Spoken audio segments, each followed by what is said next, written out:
இன்றைய கேள்வி, பிரண்டையில இருக்கக்கூடிய சத்துக்கள் என்ன? பிரண்டை ஒரு மிகப்பெரிய விசேஷமான ஒரு உணவுப் பொருளுங்க. பிரண்டையில் நல்ல கால்சியம் இருக்குது, நல்ல இரும்பு சத்து இருக்குது. பிரண்டை நீங்கள் அந்த முன்னாடி கூட ஒரு கேள்வி கேட்டிருந்தீங்க ரத்த சோகையை பற்றி. அதுக்கு பிரண்டை ரொம்ப இதுவாக பயன்படும். நீங்கள் பார்த்துருப்பீங்க, பிரண்டை அந்த நீட்டாக இருக்கும். அதை பறித்து எடுத்துன்னு அதை சுத்தமாக கழுவிட்டு கொஞ்சம் அதோடைய சொனை இருக்கும், அதை டீடாக்சிஃபிகேஷனுக்கு அதை நெய்யில் போட்டு வதக்குவாங்க. வதக்கிட்டு அதுக்கப்புறம் அதை தொகையல் பண்ணுவாங்க. அதை நீங்கள் சாதத்தில் போட்டு பிசைஞ்சு சாப்பிட்டுக்கலாம். பிரண்டை மிக அற்புதமான ஒரு உணவுப் பொருள். வாரத்தில் 2-3 வாட்டி நீங்கள் பிரண்டை சேர்த்துக்கிட்டிங்கனாலே உங்களுக்கு ஆரோக்கியம் ரொம்ப நல்லாயிருக்கும். பிரண்டை மிகப்பெரிய மருத்துவ பொருளும் கூட. பிரண்டை உப்புனே பேர் அதுக்கு. பிரண்டை என்ன பண்ணுவாங்கன்னா, ஒரு 15 கிலோ 20 கிலோ பறித்து எடுத்துன்னு அதை நல்லா துண்டாக கட் பண்ணிவிட்டு வெயிலில் நல்லா காய போட்டுருவாங்க. காய போட்டு அது நீர் சத்து தான் ரொம்ப ஜாஸ்தி. அதில் காஞ்சதுன்னா உங்களுக்கு ஒரு 25 கிலோ காஞ்சதுன்னா உங்களுக்கு ஒரு 3 கிலோ கூட கிடைக்காது. அதுக்கப்புறம் அதை சட்டியில் போட்டு எரிப்பாங்க. எரித்தோடனே அது சாம்பல் எரிஞ்சு சாம்பல் ஆகிடும். அப்போ பார்த்தீங்கன்னா உங்களுக்கு ஒரு 200 கிராம் சாம்பல் தான் கிடைக்கும். 250 ஒரு மிஞ்சி போனால் ஒரு 350, ஒரு 25 கிலோ பிரண்டை நீங்கள் பண்ணிங்கன்னா ஒரு 350-400 கிராம் சாம்பல் கிடைக்கும். இப்போ இந்த சாம்பல் என்ன பண்ணணும்னா, நீங்கள் திருப்பியும் அவங்க ஃப்ரெஷ்ஷாக நீங்கள் பிரண்டை எடுத்துன்னு இடித்து சாறு எடுத்து ஒரு புது சட்டியில் போட்டு அடுப்பில் ஏற்றி இந்த சாரை கொஞ்சம் கொஞ்சமாக ஒரு 400 கிராம்னா ஒரு 2 டம்ளர் ஒரு 1/2 லிட்டர் சாறு கொஞ்சம் கொஞ்சமாக ஊற்றி ஊற்றி ஊற்றி ஊற்றி சுருக்கு கொடுக்கறதுன்னு பேர்.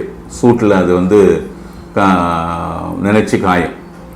அந்த மாதிரி பண்ணணும். அந்த மாதிரி நீங்கள் ஒரு 5 வாட்டி பண்ணணும். டைம் எடுக்கும் அதெல்லாம் ரொம்ப. ஏன்னா நீங்கள் பிரண்டையை ஃபுல்லாக எரிய வச்சு சாம்பல் ஆக்கிட்டீங்க. இப்போ பிரண்டை சாறு எடுத்து அதுக்கு சத்து கொடுக்குறீங்க. அதுதான் அந்த சுருக்கு கொடுக்குறதுன்னு பேர். அதை பண்ணிக்கினே வந்தீங்கன்னா உங்களுக்கு ஒரு 5 வாட்டி பண்ணிட்டீங்கன்னா இந்த சாம்பலினுடைய எடையை ஒரு 10 கிராம் 20 கிராம் கூடும் 5 வாட்டி பண்ணுறதுனால. ஒரு 350 கிராம் சாம்பல் 375-380 கிராமாக வரும்னு வச்சிங்களேன். இதை நீங்கள் கல்வத்தில் போட்டு நல்ல மாவாக அரைச்சி ஒரு பாட்டிலில் போட்டு எடுத்து வச்சுக்கலாம். நீங்கள் ஒரு 2-11 நாள் மற்ற மருந்துகளோடு சேர்த்து கொடுத்தீங்கன்னா எல்லா நீர்க்கட்டியும் உடைச்சிடும். உங்களுக்கு இந்த ஆர்த்தரைட்டிஸ்லாம் கஷ்டப்படுறாங்க பாருங்கள், அவங்களுக்கெல்லாம் அந்த வீக்கம் எதுவுமே இருக்காது. அந்த நீ பெயின், அந்த முட்டி வலியெல்லாம் போயிடும்.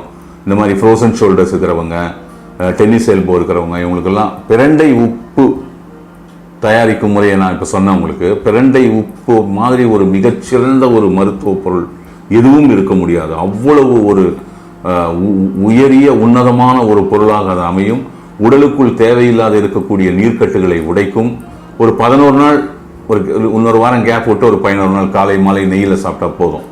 இதை நீங்களே வீட்டில் செய்யலாம். ஒன்றும் பெரிய விஷயம்லாம் கிடையாது. பட் உழைப்பு இருக்கிறது.